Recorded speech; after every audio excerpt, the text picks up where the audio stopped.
네, 반갑습니다. 아마 이제 봄볕도 좋고 봄꽃들이 한창이고 봄밤놀이도 하기 좋은 때고 또 바쁘실 텐데 그런 일정 접고 이렇게 함께 해주셔서 감사하게 생각합니다. 오늘 그 사회자께서 오늘의 주인공이라고 했는데 그건 조금 안 맞는 말씀 같습니다. 오늘의 주인공은 미래의 시민보살대학입니다. 그래서 오늘 이 자리는 지금 현재 글쎄 이 일정을 밝혀도 되는지 모르겠습니다만은 가을 개교를 목표로 해서 지금 이제 불교 아카데미를 중심으로 불교 여러 시민사회 단체들이 힘을 합쳐서 미래 불교의 주인공들인 또 참여불교의 주역들인 그 시민보살을 양성하는 그런 시민보살대학을 한번 출범시켜보자 이런 지금 뜻을 가지고 매우 열심히 노력하고 있습니다. 근데 오늘 너무 그 얘기만 하면 모양새도 좀 그렇고 이런 점이 있어서 마치 제가 아까 옥 소장님께서 말씀하셨듯이 이번에 이 재판을 찍게 되었어요. 이제 그 3세 초판 3세가 다 품절이 되어서 그래 덜어 이 책이 뭐 인기 있는 책은 아니지만은 덜어 어떤 교재로 사용되기도 하고 그래서 참 이번에 우리 운주사 사장님 오셨습니다만은 이 공부하는 사람들에게 그런 기회를 많이 주셔요. 오늘 감사하게 생각하는데 마치 재판이 나오고 또 그 오늘 참여불교 얘기를 하셨는데 실제로 이 참여불교라는 말이 들어가는 책은 이 책입니다. 아시아의 참여불교. 그래서 평화와 행복을 위한 불교 지성들의 위대한 도전이라고 해서 이 도서마을 도서출판 초록마을 참여불교 제가 연대 산하의 출판부였었는데 그때 이제 이 책을 번역을 해가지고 제가 실질적인 이 참여불교 여기 이제 크리스토퍼 킹, 셀리비 킹 해서 근데 재미있는 게 퀸은 이분은 남자고요, 셀리비 킹은 여자분이에요. 나 대만에서 세미나가 있어가지고 했는데 저는 처음에 퀸이 여자인 줄 알고 했더니 보니까 지금 바뀌었어요. 두 분 다 오셨는데 근데 그분들 중심으로 편제해가지고 했던 게 이제 이 참여불교인데 이 오늘 불교 사회 경제 사상은 사실은 제 박사학위 논문입니다. 지금 얘기가 어떻게 이쪽으로 먼저 본론으로 가버렸는데 그래서 오늘은 그 시민보살대학을 설립하는데 어떤 이론적 기초가 될 수가 있겠다. 그래서 좀 구색을 맞추자 해서 저는 이제 징검다리입니다. 이 징검다리를 딛고 시민보살대학으로 이제 가는 게 본론이고요. 그래서 오늘 주인공은 아닙니다. 참고해 주시고요. 어쨌든 오늘 이 자리는 참 뜻깊은 자리입니다. 한국 불교가 고구려 소수림왕 2년인가요? 372년에 공식적으로 전례가 되어 있지만은 그 이전에 이미 불교는 다 불교에 이제 한반도에 들어왔었고 이러기 때문에 실제로 한국 불교에서는 1700년이라고 할 수가 있습니다. 오늘 이 자리는 한국 불교 1700년 역사에 참 보기 드문 매우 희유한 그런 자리가 아닌가 생각을 합니다. 특히 이제 시민보살대학이라고 하는 아마 우리 팔만 대장경에도 시민보살이라는 단어는 없을 겁니다. 공부하시는 분들은 그냥 뭐 이렇게 쳐보시면 될 텐데 제 기억으로도 시민보살은 우리 없습니다. 지금 박사과정에 우리 2학년 박사과정 학생이 지금 찾아보려고 하시려고 시민보살이라는 말은 없을 텐데 어쨌든 그 세계 불교사에서도 그렇고 우리 한국 불교 역사에서도 시민보살이라는 단어는 없습니다. 근데 이것은 시민이라는 말은 이제 이 시대가 요구하는 그런 이제 개념이기도 하고 또 보살은 참여불교의 사실 주역이죠. 그러니까 옛날 초기 불교에는 주로 아라한 최고의 목표가 모든 그 번뇌가 사라지고 탐진치 삼독이 사라진 그러한 성자를 아라한이라고 하는데 거기는 어떤 개인 완성의 수행자다 이렇게 이제 보시면 될 수 있겠고요. 대승불교가 일어서 가지고 나도 이롭고 남도 이롭게 하자 하는 그런 대승 이제 보살 개념이 나오는데, 지금 참여불교라고 하는 것은 결국은 그 아라한이라는 개념보다는 보살이라고 하는 이 이념과 이제 연계가 되어 있다 보시면 되겠습니다. 물론 교리적으로는 아라한이라고 하는 성자가 그렇게 자기중심적이거나 이기적인 그런 분은 아닙니다. 그래서 제 지도 제자한 사람이 아라한의 이타성이 되어가지고, 아라한은 자기 이익만을 위해서 수행하는 자가 아니라 아라한도 타인을 위해서 열심히 수행하고 노력하고 정진하는 그런 성자라고 하는 그런 게 이제 주된 개념인데, 그런 아라한의 이타성에 대해서 논문을 쓴 그런 학생도 있고 그렇습니다. 그래서 박사 과정에서도 그 주제를 가지고 좀 연구를 해봐라 그랬는데, 여러 가지 생계 문제도 있고 해서 현재 그 학문을 접고 있는 상태인데요. 우리가 대승불교에서 도식적으로 아라한은 자기 이익을 중심으로 정진하는 성자다 이렇게 얘기를 하지만, 막상 우리가 이렇게 보면은 많은 문제가 있다는 것을 알 수가 있습니다. 이미 아라한 속에서도 그런 보살의 이념 이런 것들이 다 이제 스며들어 있습니다. 그러니까 대승에서 소승과 차별화시키기 위해서 이제 그런 구별이 있었지만은, 이렇게 자체적으로 보면 그걸 그렇게 도식적으로 나눌 수가 없습니다. 자, 그래서 어쨌든 오늘 저희들이 앞으로 이 시민보살대학이라고 하는 오늘 그 연꽃의 씨앗을 심는 그 자리입니다. 그래서 여러분들이 이 역사적인 이런 자리에 함께 하셨다는 게 참 여러분도 뜻이 있을 것이고요. 또 여러분과 함께 하게 되어서 감사하게 생각을 합니다.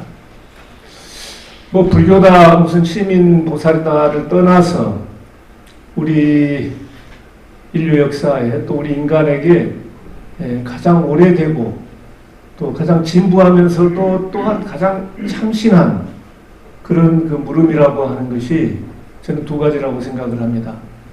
하나는 인간이란 무엇인가, what is life? 하나는 어떻게 살 것인가, how to live? 아마 이 두 가지 문제는 우리 인간에게 가장 그 궁극적이고도 또 늘상 우리들이 이 머릿속에 생각하는 의식적이든 무의식적이든 그런 질문이라고 생각을 합니다. 요즘 뭐 챗 GPT 이거 난리더라고요. 하루가 다르게 뭐 또 무슨 GPT-4가 나오고 뭐가 이 복잡한 이거 뭐 정말 이 나이 든 사람들은 따라가기 숨찰 정도로 지금 이제 세상이 바뀌고 있는데, 챗 GPT에게 What is life? How to live? 이런 물음을 던지면 어떻게 답이 나올지는 모르겠습니다. 근데 저는 참고로 뭐 AI다, 챗GPT다 이런 데 대해서 별로 신뢰를 안 하는 사람입니다. 왜냐하면은 그것은 어떤 데이터 이런 것을 가지고 이제 나름대로 확률 통계라고 해야 되나요? 확률 통계까지는 안 간다 하더라도 모든 데이터를 가지고들 이제 작업을 하는 그런 이제 그러니까 어떤 우리 인간이 가지고 있는 어떤 정신성 또는 자유의지, 어떤 창의성 이런 개념이 아니고 데이터를 어떻게 처리해서 나오는 그런 이제 저는 개념으로 보기 때문에 우리 인간이 가지고 있는 그런 자유의지 또 어떤 그 생명성 이런 것들에 대해서는 저는 챗GPT가 이제 범접할 수 없다라고 하는 일단 부정적인 생각을 가져요. 사실 얼마 전에 불교평론 열린 논단에서 그 해인사의 한 스님이 챗GPT 굉장히 박사시더라고요. 그래서 그분이 발표하시고 여러 가지 이제 질문도 하고 했었는데 그 얘기를 저는 열심히 들었어요. 그런데 이제 그 챗GPT가 좀 어떤 상황인가 하는 것들을 객관적으로 쭉 설명을 하셨는데 많은 도움이 됐습니다. 근데 이제 저희는 그래서 결국은 이제 우리 불교라고 하는 거하고 챗GPT하고 하는 것이 어떻게 어느 지점에서 만날 수 있으며 또 이제 이런 것들을 생각을 했는데 너무 챗GPT가 되게 기능이 어떻고 이런데 뭐 90% 이상이 돼 있었어요. 그래서 불교와 이제 챗GPT와 이런 어떤 연관성 문제라든가 이런 데 대해서는 너무 소략을 해서 조금 좀 실망스러운 점이 없지 않아 있었는데, 어쨌든 그 듣고 나서도 역시 저는 이거는 어떻게 아까 말씀드린 What is life? How to live? 이런 문제를 우리가 챗GPT에게 질문할 수는 없겠다. 저는 그런 이제 생각을 했습니다.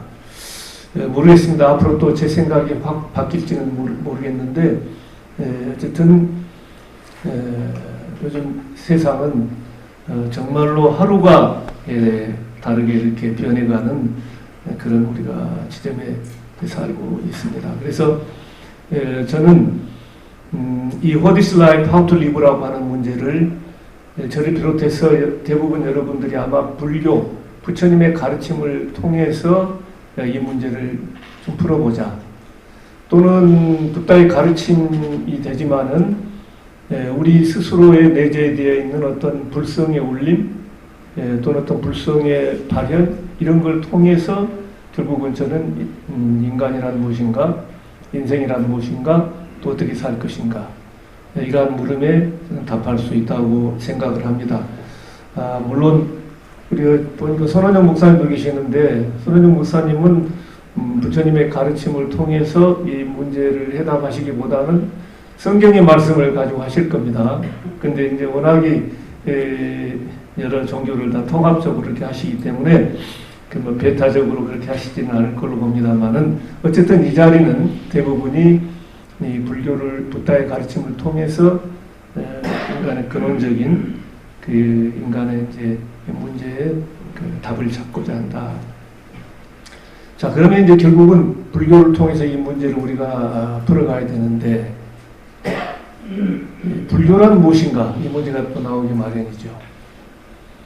근데 불교란 무엇인가라는 게 제가 한 3, 40년 전부터 너무 그렇게 불교라는 것은 깨달음 지상주의만도 아니고 뭐 여러 가지 좀 부정적인 그런 걸 이제 얘기를 해오는데도 실제로 이렇게 달라진 것은 거의 없는 것 같아요. 오늘 저희들이 시민보살대학을 준비하는 이 역사적인 모임에 이 많은 불자들이 있고 청년 불자들도 있고 하지만은 실제로 뭐 참석하신 분이 그렇게 많지가 않습니다. 그리고 제 스스로도 이렇게 공부해 오면서 이제 저는 참여불교를 외치고 이렇게 왔는데, 너무 거기에 호응도가 낮고, 이제 물론 그것은 제 능력도 한계도 있고 뭔가 제 여러 가지 문제 있겠지만은 어쩔 때는 그래서 매우 좌절하고, 야, 이거 이렇게 안 되겠다. 요즘도 사실 어쩔 때 어디 인도로 가가지고 어디 가서 이제 수행이나 할까 뭐 그런 생각도 많이 들어요. 이거 여기서 내가 지금 뭘 하고 있는지 마지막. 그럼에도 불구하고 이걸 놓지 못하는 것은 제 나름대로 불교라는 것이 그렇게 이 세상을 다 외면하고 산속으로 들어가서 풍경소리, 목탁소리에 맞춰서 그렇게만 하는 것이 불교는 아니라는 어떤 제 나름의 확신이 있기 때문에 어찌됐든 이 참여불교를 조금 더 발전시켜야 되겠다라는 이제 이런 생각을 하고, 또 이제 우리 그 도반들이 그런 생각을 같이 하는 도반들이 또 사실은 적지 않습니다. 그래서 함께 이렇게 뭘 해보려고는 합니다만은 이제 불교를 뭔가 그렇게 염세주의적 또 현실 도피 또는 불교가 이제 좀 비관론이다 뭐 이런 식의 이미지 인식들을 많이 가지고 있는 것은 그건 부정할 수가 없습니다. 가장 근본적인 것은 교리적으로 불교의 최고선, 불교의 궁극적 목표는 해탈과 열반이다. 여기에 다 공감하실 겁니다. 근데 해탈과 열반이라는 개념 자체가 이제 문제가 되는 거죠. 해탈이라는 말도 그 막스 베버는 상당히 재밌는 표현을 썼어요. 우리는 이제 3계 6도의 세계에서 이제 벗어난다, 해탈이라는 말인데, 그 막스 베버는 withdraw이라는 말은 철수. 우리 인간만이 아니라 이 천상세계 모든 세계로부터 완전 철수하는 것이 이제 불교의 궁극적 목표다. 이제 이렇게 얘기를 하고 있습니다. 근데 이제 우리가 육도윤회라는 것도 물론 그렇죠. 인간 세계, 지옥아기 족생수라 인간 천상의 세계에서 거기서 벗어나는 게 해탈이니까. 그러니까 어쨌든 이 해탈과 열반, 특히 열반이라는 말은 어떤 불길이 꺼진 상태, 니르바나라고 하는 말이. 근데 많은 사람들이 이제 열반하면은 그 생명의 불길이 꺼진 상태로 그렇게 오해를 합니다. 그러니까 그 어느 부처님께서 돌아가신 것도 이제 열반하신 걸 열반이라고 하고, 고승대득들의 이제 죽음도 열반이라고 얘기하고, 뭐 이런 걸 지금도 우리가 통상적으로 하고 있지 않습니까? 옛날에 어떤 그 한국 종교학회 학회장님께서도 제가 어느 세미나에서 열반 문화, 열반 문명이라는 표현을 썼거든요. 왜냐하면 불교의 궁극적인 목표가 열반이라고 한다면 우리 인류의 문화, 문명도 그것은 열반 문화, 열반 문명이 되어야 된다.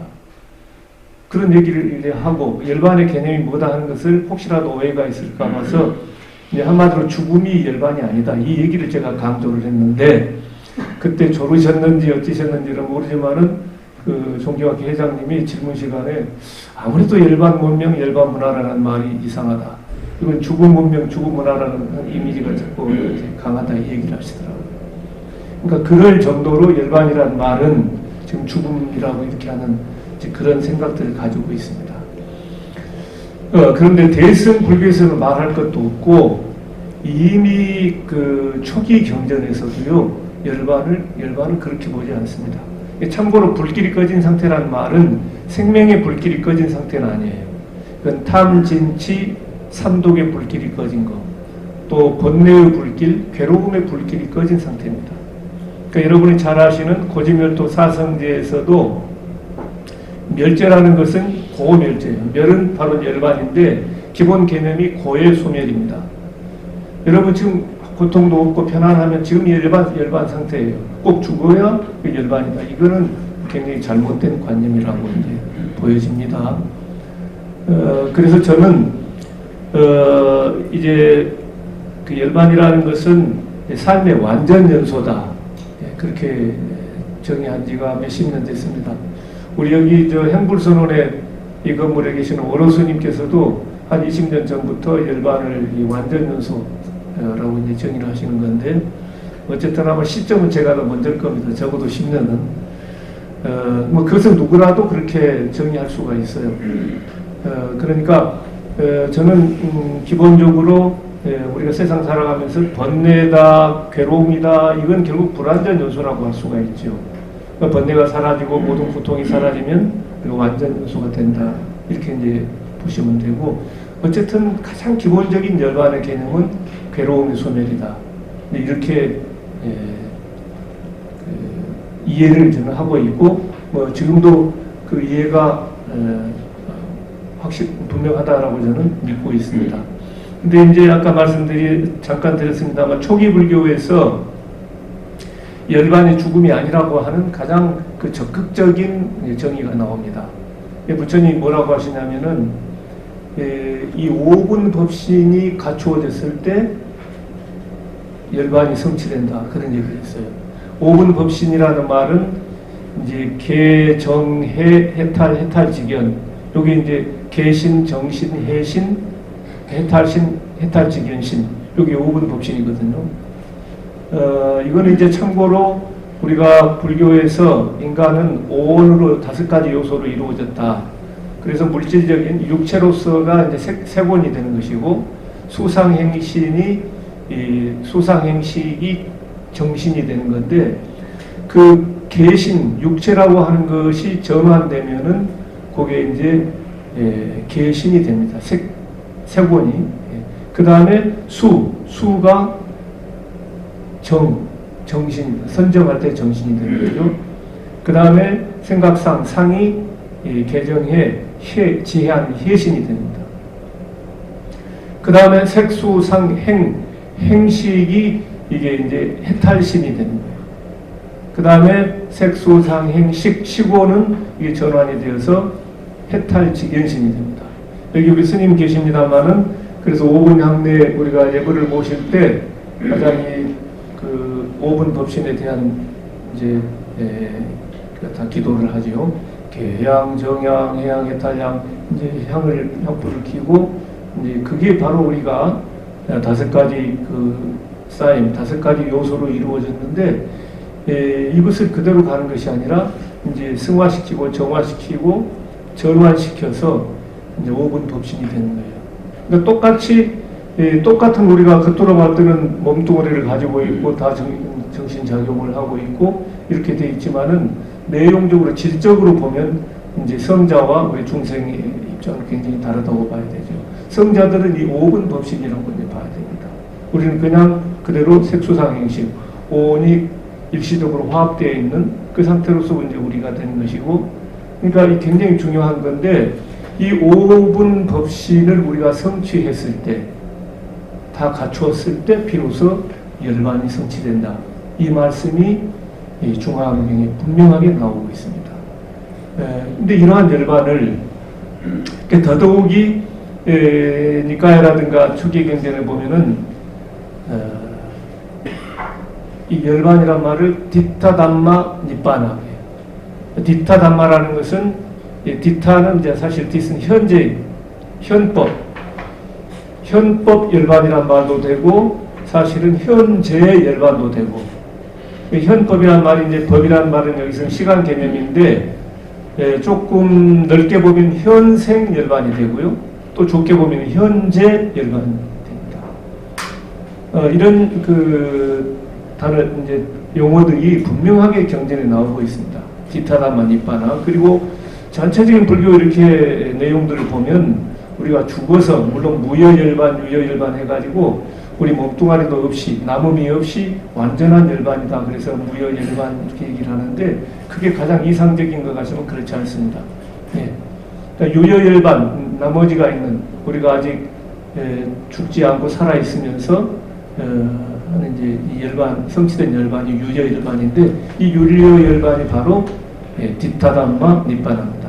현법, 현생, 내 생에 우리가 열반에 간다는 것이 아니라 현생에, 또 더 좁히면 현재 디타담마 현법 열반이라는 표현이 있기 때문에 적어도 열반은 우리가 죽음이라든가 이렇게 보는 것은 굉장히 문제가 있다고 보고요.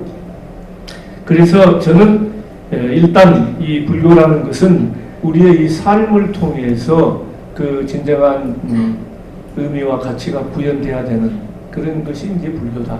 이렇게 저는 이제 보았고요. 그렇기 때문에 우리의 현실이라고 하는 것을 무시할 수가 없습니다.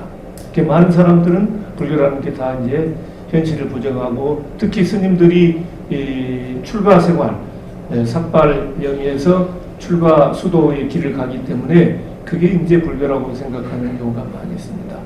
이제 이러한 점들을 우리 유가 조선시대 이제 그 유학자들은 신랄하게 비판을 했죠. 불교라는 것은 부모도 없고 국가도 없다. 임금도 없다. 무부묵은 부모도 없고 임금도 없는 그런 이제 참 반윤리적인 종교가 불교 아니냐. 이걸 가지고 집중적으로 공격을 했습니다.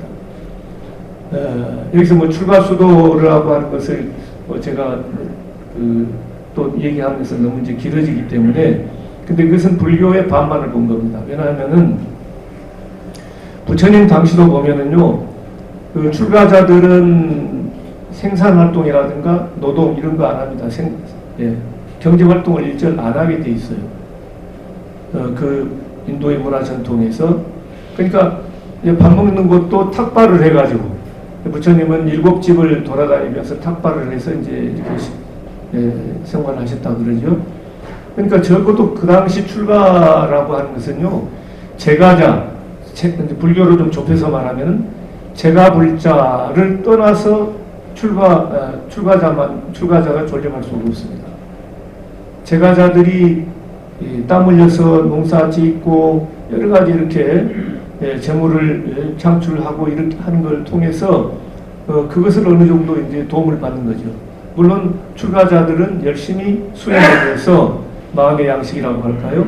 이제 그것은 그 법을 보시한다고 해서 법시라고 그러죠. 그리고 제가자들은 그런 재물을 스님들께 기본적인 생활이라든가 이제 돼야 되는 뒷받침하기 위해서 그걸 이제 제시라고 하는 겁니다. 그러니까 요즘 경제관념으로 보면은 약간 분업적인 형태예요. 그러니까 출가자들은 정신노동, 우리 제가자들은 육체노동, 이런 식으로 단순화시켜서 얘기하자면은 볼 수가 있어서 이제 이 출가자와 제가자가 아주 긴밀한 그런 협조 관계가 돼 있어요. 그러니까 이런 관계를 무시해버리고 불교라는 것은 출가자 중심으로 이렇게 봐버리는 것은 불교의 한 부분만 얘기하는 것이다. 그래서 저는 이 불교 교단의 이제 이원 구조라고 하는 매우 강조를 합니다. 그래서 그 유가들이 불교를 비난하는 데 대해서는 이제 여러 가지 많은 문제들이 있습니다. 그것도 역시 아까 가장 중요한 것은 이론적으로는 해탈과 열반이라고 하는 것을 이제 잘못 해석한 것이고요. 불교의 열반을 이렇게 해석하는 이제 동서고금의 많은 사람들이 있습니다. 어떤 우리나라 불교학자인데요. 이제 불교의 목표가 뭐냐?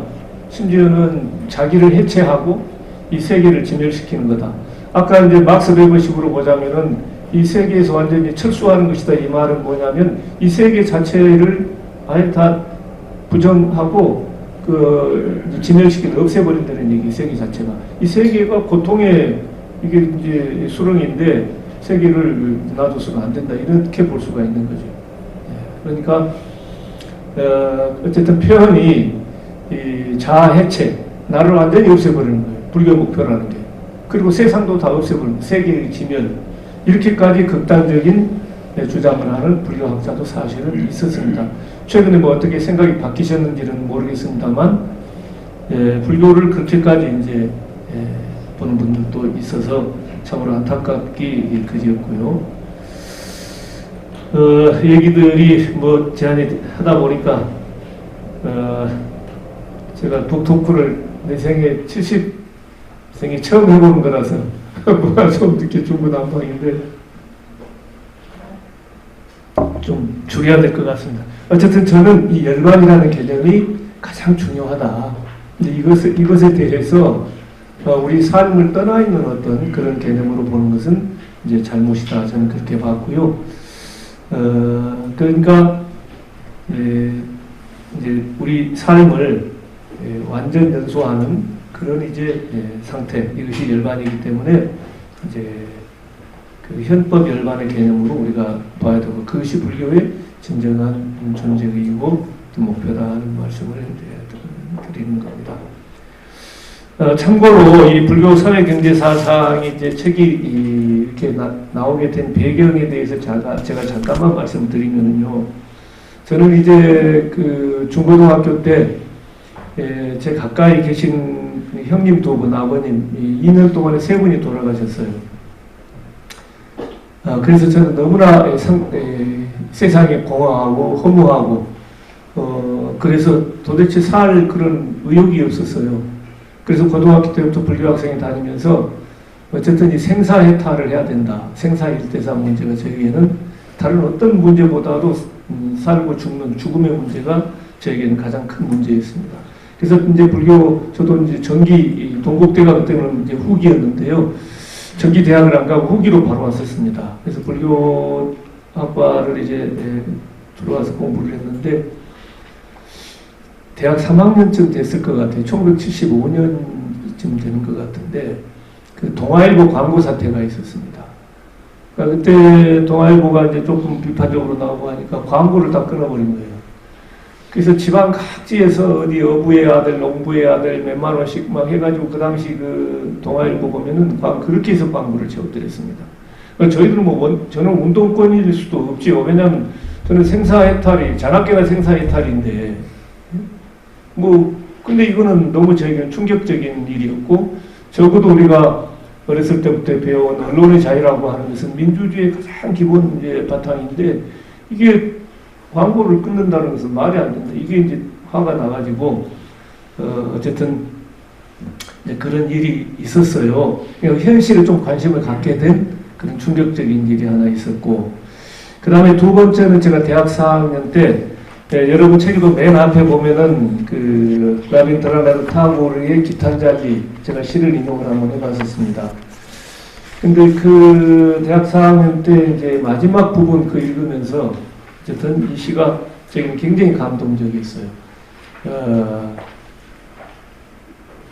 그러니까 마지막에 보면은 그게 나옵니다만은 명상에서 빠져나와 꽃도 향도 내버려 두시리요. 당신의 옷이 더럽혀지고 갈갈이 찢긴들 무슨 해로움이 있겠습니까? 당신의 이마의 땀과 노역 속에 그분을 만나서 그분 곁에 서십시오. 그러니까 우리 농사 짓고 뭐 이렇게 노동하고 하는 이 종교라고 하는 것이 저 깊은 산 속에나 또 어디 그런 그 절, 사찰, 사원, 교회 여기에만 신이 있는 건 아니라는 얘기죠.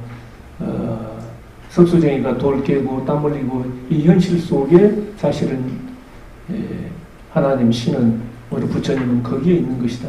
이제 그런 얘기였어요. 그런 배경이 하나 있었고요. 그 다음에 또 역시 제가 이런 쪽에 이제 현실 문제, 정치, 사회, 경제, 문화, 현실 문제에 좀 관심을 갖는 것, 그 관심을 제대로 갖는 것이 저는 불교라고 하는 그런 확신이 있었고요. 그것은 제가 이제 군법사 할 때 석사학위 논문을 제대하는 무렵에 썼는데 그때 이제 열반경 가지고 제가 처음에 하려고 했었어요. 물론 결국은 그 열반경하고 관련이 되어 있기는 합니다만은 그때 그 열반경 교진여품에 어떤 말이 나왔느냐면 여러분이 되게 이제 불교의 인과응보 사상 보시면은 내가 어떤 나의 현재의 고통 또는 즐거움, 그러니까 나의 괴로움의 운명 또는 즐거움의 운명, 나의 운명이라고 하는 것이 대개는 금생의 어떤 원인도 있지만 대부분 과거 전생에 뭐 이렇게 해서 이렇게 됐다 이런 얘기 많이 하잖아요. 그러니까 그것을 이제 열반경에서는 자기 근본업이라 그래서 그 본업에 의해서 우리가 많이 영향을 받는다 이런 얘기예요. 근데 이 대승열반경에서는 그 얘기가 아닌, 그 얘기보다도, 그러니까 인간이 현재 고통을 받고 또 행복하거나 불행하거나 이것은 자기 과거의 근본업 때문만이 아니라 4대, 시절, 토지, 인민, 이 네 가지 요소에 의해서 영향을 받는다. 이 얘기가 나와요. 그러니까 저는 이제 열반경 읽으면서 무릎을 쳤죠. 야, 이거, 그러면 그렇지.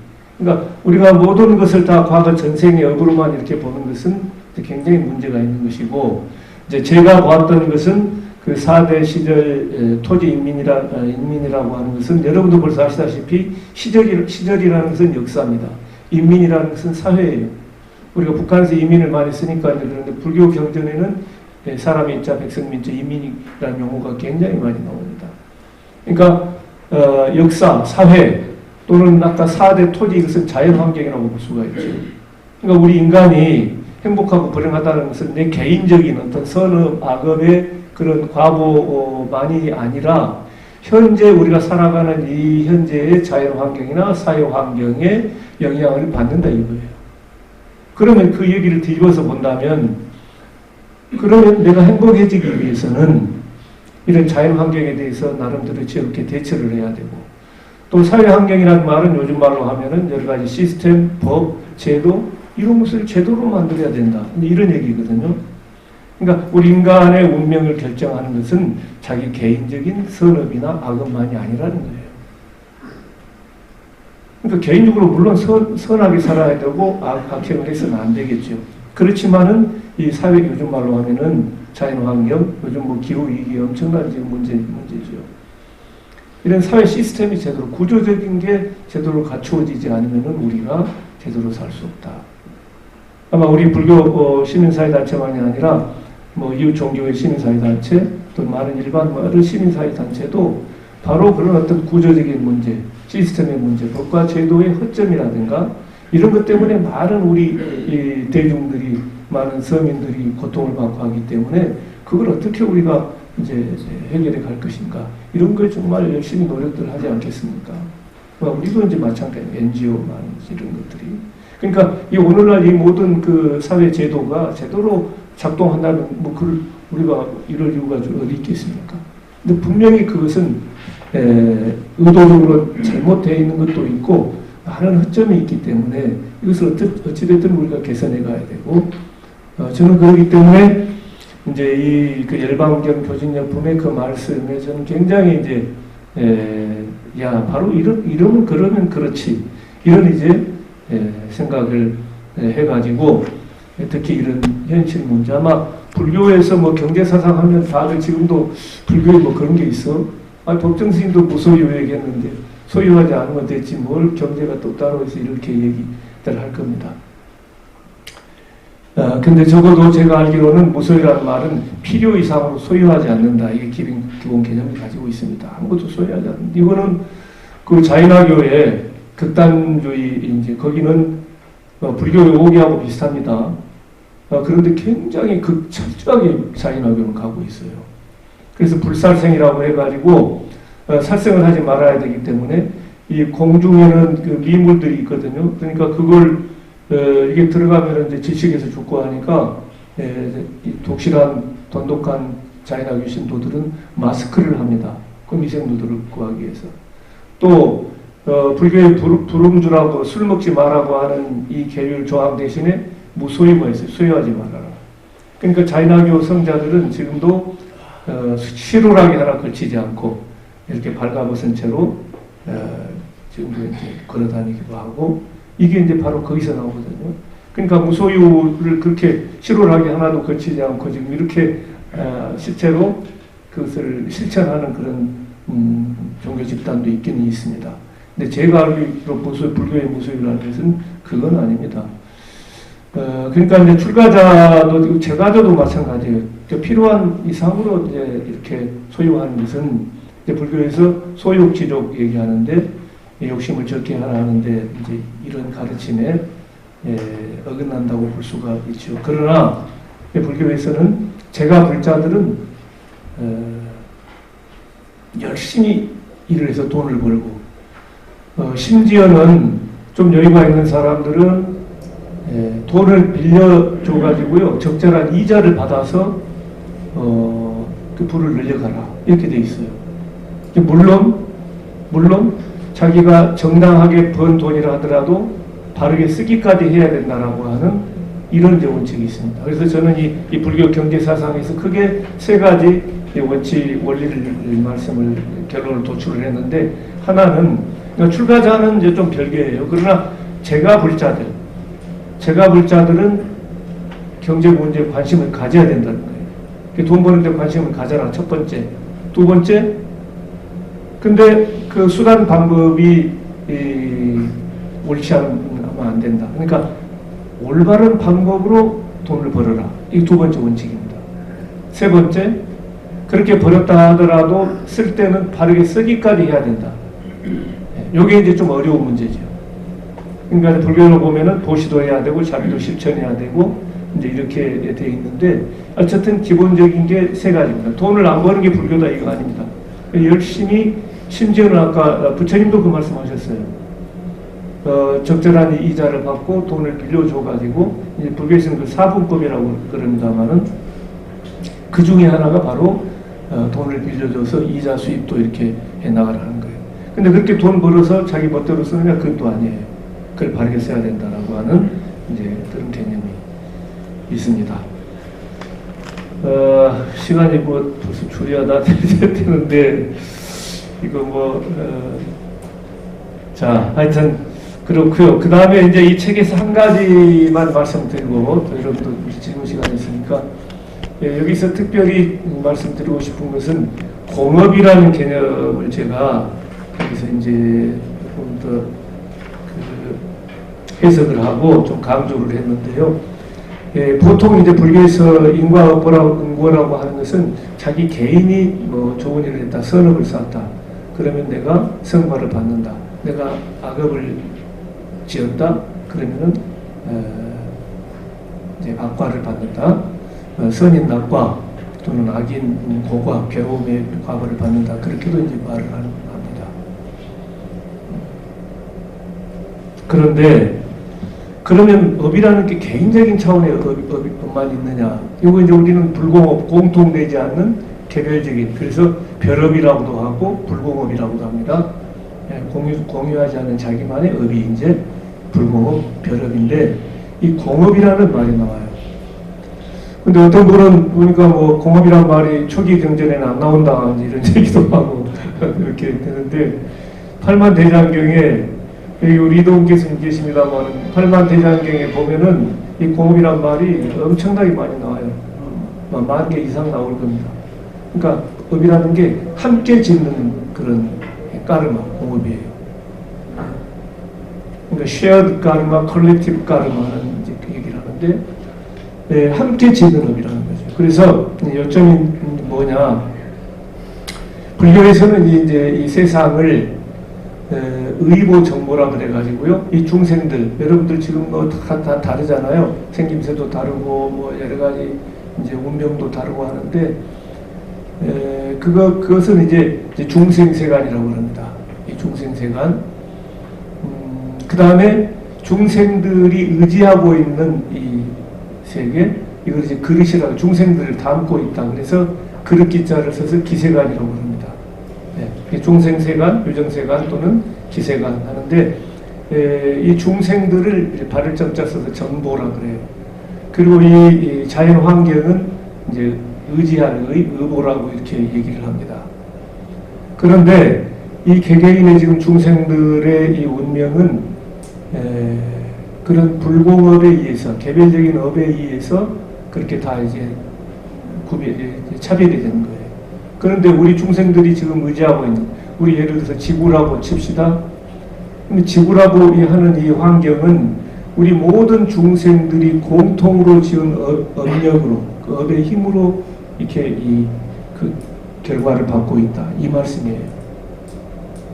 그러니까 아까 제가 말씀드린 그 자연환경 대승열반경에서 4대 시절 토지 인민이라고 하는 그 내용이죠. 그게 사실은 공업의 개념이죠.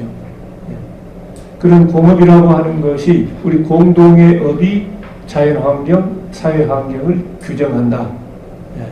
그러니까 이런 자연환경, 사회환경은 개인의 힘으로 하기는 어렵죠.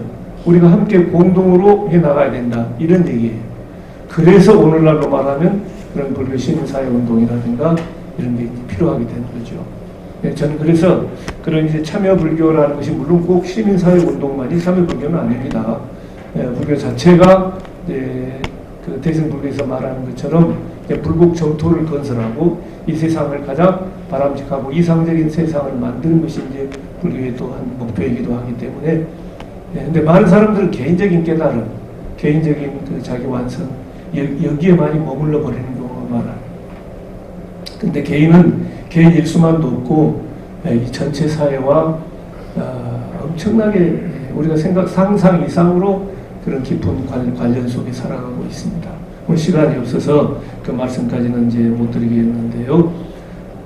그래서 지금 시민보살대학이라는 것을 이제 만들려고 하는 것은 앞으로 이런 시민의식을 가지고 또 이러한 역사의식, 사회의식을 가지고 불교가 이 사회 속에서 제대로 자리매김하고 사회적 역할, 종교적 역할을 충분히 담당해내자라고 하는 것이 시민보살입니다. 너무 개인적으로 내가 뭐 우리 남편 잘 되고 우리 아들, 딸 건강하고 이런 기복적인 데만 머무르지 말고 이제 이 시민보살은 이 사회의 역사가 제대로 굴러가도록 원을 세우고 함께 힘을 모아서 지혜를 모아서 그 방향으로 나아가자 하는 이제 그런 이념입니다. 그것은 바로 저는 이 참여불교 이념이라고 보았고요. 그래서 이제 소셜리 인게이지드 부디즘인데 이제 인게이지드 부디즘이라는 말은 얼마 전에 열반에 입적하셨죠. 베트남 틱나탄 스님께서 처음 쓰신 말씀인데 제가 볼 때 오늘날 이 지구촌의 불교는 대세입니다. 참여불교가.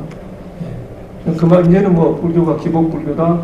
개인의 수행만 하면 끝난다. 이건 아니에요. 적어도 제가 볼 때는. 그래서 이 도도한 흐름이기 때문에 이제 앞으로 그런 참여불교의 조역들을 우리가 길러내고 하는 게 지금 이 시대의 불자들의 책임이기도 할 것 같습니다. 근데 어쨌든 제가 볼 때 앞길이 쉽지는 않겠다. 오늘 첫 문을 여는 이 날인데 아직도 우리가 상당히 무관심하고 좀 돼 있습니다. 그래서 어쨌든 오늘 이 역사적인 이제 모임인데 함께 해주신 여러분께 감사드리고요. 앞으로도 좀 관심 가져주시고 주시기 바랍니다. 그럼 질문 좀 받도록 하겠습니다. 좀 한 10분만 받겠습니다. 시간이 좀 많이 지나버렸네요. 네, 우리 박현주 교수님께서 참여불교에 대해서 큰 정의를 내려주셨습니다. 특히 이제 공업과 관련해서 이 현대사회에서는 불교는 참여불교일 수밖에 없다라는 말씀을 해주셨는데요. 지금 사실 시간 관계상 질문 있으시면 질문 2분 정도만 받을까요? 질문 있으시면 질문해 주세요. 가급적이면 쉬운 질문 해주세요. 예. 쉬운 질문을 한번 드리겠습니다. 참여불교 소속 한번 말씀드리고 이름도 말씀하고. 영의평화불교의 이력거리입니다. 참여불교, 불교에 관련되어 있는 학자분이라든가 아니면 시도분이라든가 이런 불교와 관련되어 있는 분들이 뭔가에 참여되어 있는가, 올바른 길로 뭐가 잘못되었습니까? 올바른 그도록 하기 위해서 참여해야 된다. 지금 불교 자체에 많은 스님들이 계시는데 그 스님들에 대해서 잘못된 것들도 상당히 많잖아요. 그래서 밖에서 보는 사람들은 그 불자가 아닌 사람들이 볼 때는 불교라고 하는 거에 대해서 굉장히 안 좋게 생각을 많이 합니다. 그리고 또 이제 그 불교 안에 있는 신도분이라고 얘기하면 뭐라고 얘기하냐면, 아니 그분들은 또 법이 나중에 다 올라갈 거니 나를 두면 된다. 굳이 내가 뭐 할 필요 없다. 그래서 소극적이 돼요. 그래서 아무도 개입을 하지 않습니다. 그러면서 현재 불교는 자꾸 이렇게 그 나라 불교가든지는 모르겠지만 떨어져 나가고 있다. 계속 사람들하고. 그래서 거기에 대해서 어떤 해결, 어떻게 참여하면 좋은지 이해를 부탁드립니다. 예. 이런 모임에 이렇게 참여하면 됩니다. 예. 그러니까 지금 그런 사회 문제나 내 개인적인 문제가 아닌 다른 그 국가적인 문제라든가 무관심하고 이게 이제 불교라고 생각할 수도 있거든요. 그리고 내버려 둬라, 자기 업대로 다 갈 것이다.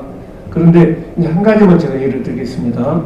지금 정토의 법륜 스님께서는 선거할 때 굉장히 투표를 독려하십니다. 우리가 이 세상을 고쳐갈 수 있는 것은 투표를 통해서 가능한 거잖아요. 그러니까 이게 아까 말씀을 드렸지만은 이 참여불교란 말이 socially engaged예요. 사회에 참여해요. 그러니까 우리는 사회적 존재입니다. 인간의 조건이 사회를 떠나서 살 수가 없습니다. 사회, 국가, 자연, 우주. 그러니까 그런 데 대한 관심을 안 가진다는 것은 뭐냐. 자기 삶을 그건 사실 어떻게 보면 포기하는 거예요. 나 인간의 조건이 여러 가지 조건이 있지 않습니까? 여러 가지 조건을 다 충족시켜야 되는데 어느 한 가지만 가지고 이게 불교다. 이건 굉장히 잘못됐다는 겁니다. 그래서 저는 여기 뭐 스님들도 계십니다만은 오늘 여기 참여해 주신 우리 스님들이 진짜 참여를 하시는 거예요. 그러니까 저는 이 정토의 법륜 스님께서 저는 그래도 우리 지금 한국 불교에서 그런 문제, 사회의식이라든가 문제의식이 있으시고 그런 방향으로 열심히 가신다. 저는 개인적으로 그런 생각을 하고 있습니다. 그러니까 이 참여라는 말은 불교라는 것이 여러 이 사회 문제, 국가 문제 그런 걸 관심을 가져야 된다는 거예요. 근데 이제 그 방법이 우리는 좀 종교적으로 가야 되겠죠. 그러니까 이제 그 방법론에서는 우리들 좀 더 이제 그 고민하고 또 생각하고 이제 그래야 되는 문제고요. 그게 이제 기본입니다. 그러니까 모든 것이 다 개인의 업 때문만이 아니야. 아까 제가 다시 또 반복이 되지만 결국은 그 대승열반경 교진역품에 나오는 인간은 자기 본업만 가지고 본업에 의해서만 자기 운명이 결정되는 것이 아니고 4대 지수화풍, 시절, 토지, 인민 이 네 가지 이 요인에 의해서 우리가 우리 운명이 결정되기도 한다. 그러니 이 네 가지 조건을 우리들이 다 개선해야 된다. 이게 이제 사실은 참여의 기본 개념이 경전적으로 보면 그리고 아까 공업이라는 말씀을 드렸기 때문에 우리가 함께하는 그 공동의 업을 어떻게 바람직한 방향으로 가게 할 것인가. 왜냐하면 그 공업이 자연 환경과 사회 환경을 규정하는 것이기 때문이죠. 물론 자기 개인적인 업도 중요하죠. 근데 이제 그것만 가지고는 지금 안 되게 돼 있다. 그러니까 벌써 2500년 전에 국가사회하고 지금 21세기 현대사회는 엄청나게 많이 달라졌잖아요. 아마 이제 좀 자보다 보충 설명하시라고 이제 질문을 어시스트 해주신 아, 예. 예, 마지막으로 죄송합니다만 한 분. 아니 이동 교수님은 질문하지 마세요. 아, 그 다음에. 질문이. 예. 네. 저는 불교환경연대 한기영입니다. 네, 아까 출가와 제가를 얘기하시면서 불교에 출가만 있는 게 아니라 제가도 있고 출가와 제가의 이용 구조는 서로를 지탱해주는 의존적인 관계이다 이렇게 이제 얘기해 주셨는데 저는 좀 거기서 좀 부족함을 느끼는데요. 왜냐하면 이제 그거는 초기 불교에서는 그랬지만 대승불교로 넘어오면 사실 뭐 유마경이라든가 승만경이라든가 이런 경전이 있을 정도로 제가자가 단지 고시하고 수행자들을 이렇게 지지하고 지원해주는 것을 넘어서 스스로가 보살이 되고 어떤 불교의 주체적인 어떤 역할을 하잖아요. 그래서 저는 그 출가와 제가의 관계가 초기 불교와 대승불교에서 좀 다르다 이런 말씀 좀 드리고 싶고 그 다음에 그럼에도 불구하고 어쨌든 출가자는 불교를 지탱해가고 있는 중심 뭐랄까 역할을 하고 있고 지도자 역할을 하고 있는 게 분명하고 아까 스님들의 어떤 그런 일탈이 많은 그 불교의 어떤 얼굴이잖아요. 그래서 오히려 불교를 더 뭐라죠? 그 싫어하게 되는 그런 요인이 된다는 말씀 아까 해주셨는데 그래서 저는 그 출가의 의미가 대승불교에 오면은 많이 달라진다라고 생각하거든요. 저 같은 경우 제가 출가를 이해할 때 출가는 일종의 투신이다 이런 생각을 하거든요. 투신. 예. 개인적인 어떤 욕구, 욕망, 뭐 명예, 어떤 사회적인 그런 보통 사람들의 어떤 세속적인 욕망 이런 것들을 버리고 완전히 내가 보살로서 투신하는 것이 저는 출가라고 생각을 해요. 제가자로서도 그렇게 할 수 있지만 출가는 더 그런 의미가 크다고 생각을 하거든요. 그래서 저는 그렇게 좀 출가의 의미를 아까 열반의 의미를 재해석해 주셨던 것처럼 출가의 의미를 그렇게 재해석해 주면 불교의 어떤 대승불교의 의미가 더 적극적으로 사라지지 않을까 이런 생각. 예.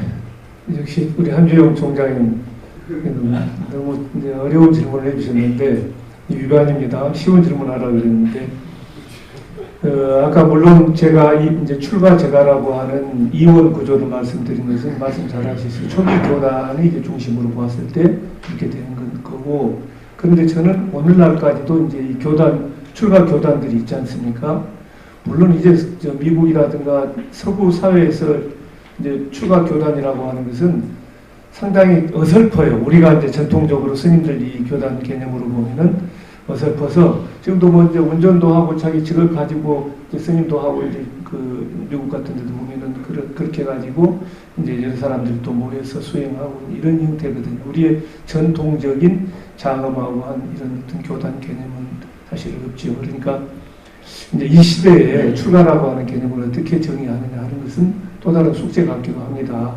그래서 분명히 아까 제가 출가자, 제가자라고 하는 이원 구조는 초기 불교가 이제 거기에 중심한 얘기는 분명히 맞습니다. 근데 이제 우리 불교에서 사부 대종얘기를 하잖아요. 그죠? 출가자는 비고 비고니, 그 다음에 제가자는 우바세 우바이, 이게 사부 대종을 얘기하는데 저는 대승에 와서도 사부 대중의 기본 구조는 이어져 왔다고 봅니다. 그러니까 이제 보살의 개념도 출가 보살, 제가 보살 그렇죠. 그러니까 제가자 머리 길고 제가자만이 보살은 아니에요. 출가자도 다 보살의 개념이 들어갑니다. 그러니까 출가 보살, 제가 보살로 이렇게 나눌 수가 있는데 아까 말씀드린 이제 유마경, 승만경은 좀 독특한 경이에요, 그죠? 유마거사나 승만 부인은 다 제가 불자죠. 근데 유마경 보시면 놀랍습니다. 저도 유마경 가지고 이제 스타디를 한 적이 있는데 이 보통 어려운 경이 아닙니다, 사실은. 유마경이 대단합니다. 그러니까 예를 들면은 유마거사는 오늘날로 치면은 대재벌이잖아요. 엄청난 돈이 많고 하는데 이분이 돈만 많은 게 아니에요. 부처님 제자들이 이제 그 병문안을 유마거사가 이제 아파서 유마거사는 사실은 방편으로 아픈 거예요. 중생이 아프니 나도 아프다. 중생들이 병이 다 나으면 나도 이제 나은다. 이렇게 얘기를 하시는 건데 이제 그 유마거사의 법력을 알기 때문에 누구도 가면은 약간은 좀 희곡적인 드라마적인 그런 문학적 구성을 가지고 있어요. 구성 자체가. 그래서 제자들이 병문안 가는 것을 전부 다 두려워해요. 그러니까 엄청난 부자인데 오늘날 생각해 보세요. 대자본가 대기업인인데 그분이 도가 더 높다? 이건 하는 걸 시사해 주는 그런 점도 있어요. 그러니까 저는 그 자체의 설정이 그러니까 이제 그 유마거사 자체가 어떤 불교 어떤 교단성을 대표하는 어떤 그런 개념으로서라기보다도 저는 이제 대승불교에서 이 세속 생활 속에서도 우리가 아까 그랬잖아요. 기본적으로 경제 생활을 하지 않을 수 없어요. 중생이. 새끼 밥 먹어야 살지요. 그걸 부정하고 불교가 어떻게 됩니까? 그러니까 우리 현실 생활로 돌아와야 되는 거예요. 사실은 이 불교에서 보면은 이 세간에서 벗어 탈출하는 게 출세간이잖아요. 근데 이 세간에서 탈출하는 게 목표가 아니에요. 법정스님도 그 얘기 하셨어요. 우리가 출가자들이 출가하는 것은 이 세상으로 다시 온전하게 바르게 돌아오기 위해서 출가한다고 그랬어요. 돌아오기 위한 거예요. 그러니까 열반에서도 아까 이제 자성청정 열반, 유여 열반, 무여 열반이지만 법상종에서는 사종 열반, 무주처 열반이에요. 주처가 없는 열반이에요. 열반이라고 해서 따로 별도의 세계가 있는 게 아니에요. 아니 중생들이 고통에서 허우적거리고 있는데 열반에서 나는 즐겁다, 모든 경험이 없다 이렇게 룰루랄라 할 수 없잖아요. 자비의 힘으로 다시 세속으로 돌아와야 되는 거예요. 이게 이제 출세관입니다. 출세관에서 다시 탈출해서 세상으로 돌아와야 돼요. 네, 그런 구조를 갖고 있기 때문에 저는 이제 그 유마경 문제는 이제 물론 독자적으로 제가 불자가 불교 교단을 글을 하고 이제 이럴 수도 있지만은 사실은 그 우리 불교 역사를 보면은 상당 기간 동안 그러니까 대승불교가 아비달마 부파불교를 비판해가지고 대승불교가 일어나지 않습니까? 근데 그래서 이제 아비달마 불교, 부파불교는 다 이제 사라지고 대승불교만이 흥했다 이건 아니잖아요. 상당 기간을 몇백 년 동안을 부파불교하고 대승불교가 같이 가죠.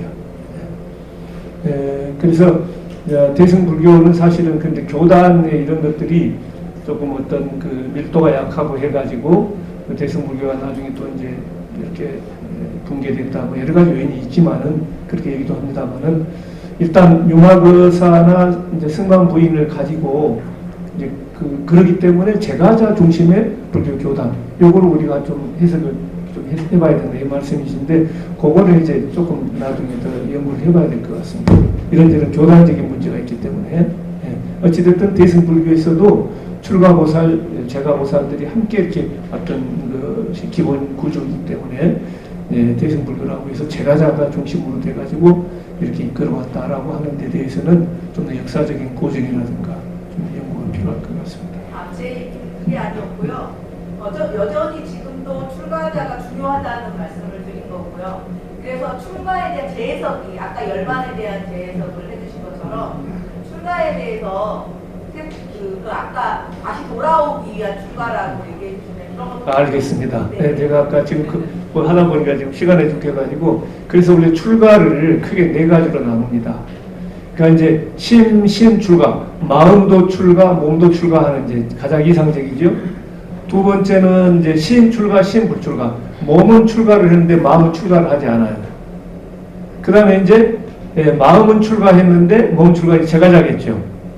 또 몸도 출가 안 하고 마음도 출가 안 하고 이제 이런 네 가지 부류의 부류로 나누어서 네 가지 그 사종 출가를 얘기하는데 일단 우리가 이제 제가자들은 이 몸뚱아리는 이제 세속 생활을 이렇게 하기 때문에 되지만 문제는 그 해석의 문제라면은 마음의 출가, 심 출가라는 것이 어떤 것이냐 또는 육체의 출가라고 하는 것도 전통적인 입장에서 출가가 아니라 지금 불광산사 제가 요즘 가끔 그 얘기합니다만은 얼마 전에 성원대사께서 입적하셨습니다.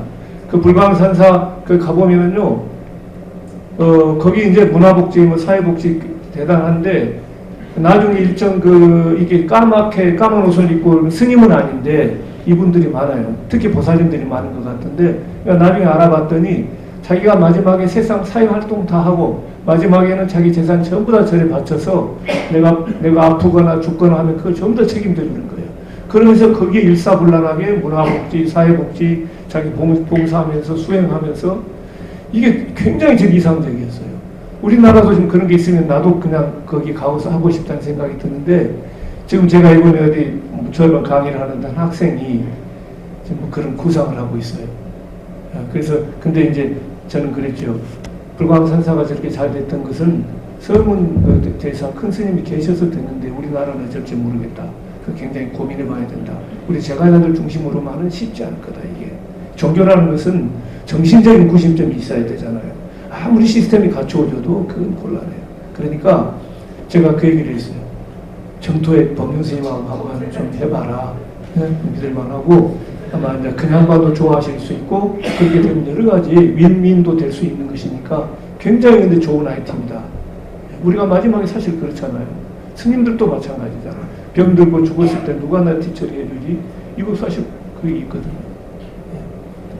자, 네, 질문 안 받겠습니다. 사회자를 위해서. 네, 얘기가 한참 물어이고 하는데 제가 중간에서 끊으려고 하니까 너무 죄송스러운데요. 질문이 너무 많으실 거예요. 우리가 다음에 또 찬유불교에 대해서 좀 더 깊게 공부도 하고 뭐 여러 가지 소통도 할 수 있는 그런 자리를 또 만들어보도록. 질문이 아니고 예, 같이 생각해 볼 거예요. 이번 선생님 질문에 대해서. 예, 2분 스피치. 왜 2분에? 아니 이번 질문에 대해서 우리 여기 있는 분들이 다 그 뭐 사회 참여를 굉장히 중요시하는 분들이라 저도 똑같은 그 고민들을 많이 해갖고 같이 생각해볼 말씀인데 뭐냐면은 그 이제 사회 참여를 왜 하는가 이 질문에 대해서 뭐 실존주의든 막시주의든 서양 철학에 많은데 이제 불교 교리 안에서 사회 참여하는 이유의 어떤 것들을 경전에서 어떻게 찾을 수 있을까 했을 때 그걸 짧게 말씀드리면 저 같으면 이제 나름대로 저가 스스로 답한 게 하나는 연기로죠. 모든 것이 이제 조건과 원인과 이 관계 속에 있기 때문에 우리가 타자든 다른 생명이든 이런 참여를 해야 되는 것이고 그 다음에 이제 저는 고통을 아까 뭐 고통하고 열반을 말씀하셨지만 거기에 이제 사회적 고 환경적 고 이런 고들이 당연히 들어가야 된다고 봐요. 그리고 그런 고통을 우리가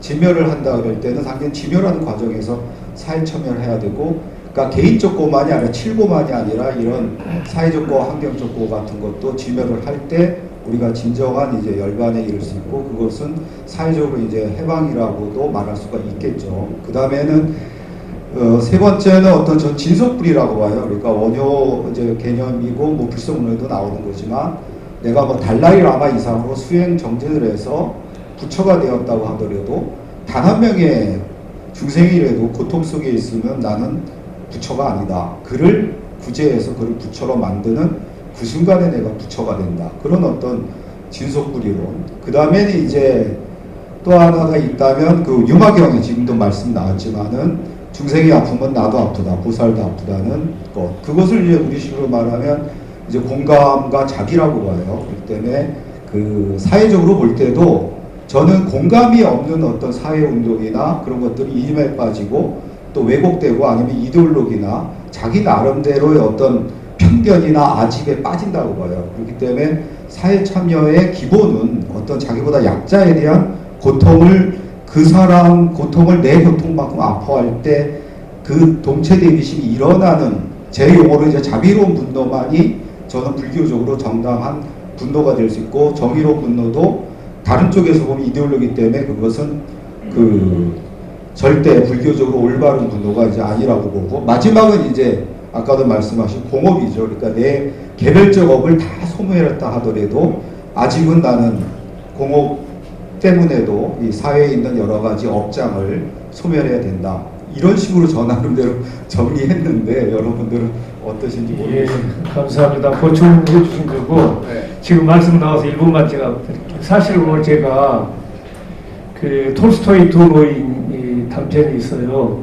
그 예핌과 예리세이라고 하는 두 분이 있는데 그분들이 이제 그 성지순례를 가는데 예핌이라는 분은 굉장히 FM 열심히 기도하고 하시는데, 근데 예리세이는 술도 좀 잘하고 뭐 여러 가지 이렇게 성격도 좋고 그런 분이. 근데 가다가 그 성지순례 가는데 예리세이는 그 어느 동네에 지나는데 발가벗고 병에 걸렸고 굶주린 사람들을 어떻게 할 수가 없었어요. 그 사람들 이렇게 쓰다듬고 하는 바람에 성지순례를 못 가요. 예핌은 그대로 가고. 근데 예핌이 그 성지 예루살렘 가가지고 이제 가보니까 그 다음 날인가 이렇게 그 기도를 하는데 예리세이가 보이는 거예요. 쫓아가보니까 예리세이는 사라지고 없고, 근데 그 당시 그 예리세이는 자기 돈도 다 이제 노잣돈 거기다 다 해가지고 어려운 사람들을 다 이제 하고 있거든요. 예, 그 질문을 던지는 게 있습니다. 근데 나중에 와가지고 이제 그런 얘기를 해요. 예핌이 예리세이한테, 예리스 친구, 자네의 영혼은 이미 거기 영원히 갔고 나는 껍데기만 성지순례를 갔다. 이 얘기 하나 굉장히 중요한 얘기가 있고요. 요즘 그 서양학자들이 그런 질문을 합니다. 석가모니 부처님하고 지장보살 누가 더 위대하냐? 석가모니 부처님은 자기 수행해가지고 성불했잖아요. 지장보살은 고통받는 지옥 중생이 한 사람이라도 있으면 끝까지 나는 성불을 연기하고 성불을 미루고 나는 이 중생들을 구제하겠다가 지장보살의 서원이거든요. 그러니까 이제 그런 차원에 보면은 그런 질문이 나올 만해요. 석가모니 부처님이 위대했느냐, 지장보살이 더 위대하냐. 이제 우리 앞으로 그 참여불교의 재밌는 문제들이 굉장히 많습니다. 종교적으로. 아까 제가 불교란 무엇인가, 이 What is life, how to live의 문제를 불교를 가지고 풀었을 때, 불교란 무엇인가? 뭐가 불교냐? 이것에 대해서 우리들이 제대로 좀 성찰하고 고정관념, 선입견, 편견 버리고 뭐가 부처냐? 부처도 그렇잖아요. 그건 나의 부처가 아니야. 부처님도 내 부처가 돼야지 자등명이잖아요. 그러니까 이제 사실 앞으로 참여불교 우리 시민보살대학에서 공부할 게 무궁무진합니다. 여러분들이 제 1기에 전부 다 입학하셔야 돼요. 자, 여기까지 하겠습니다.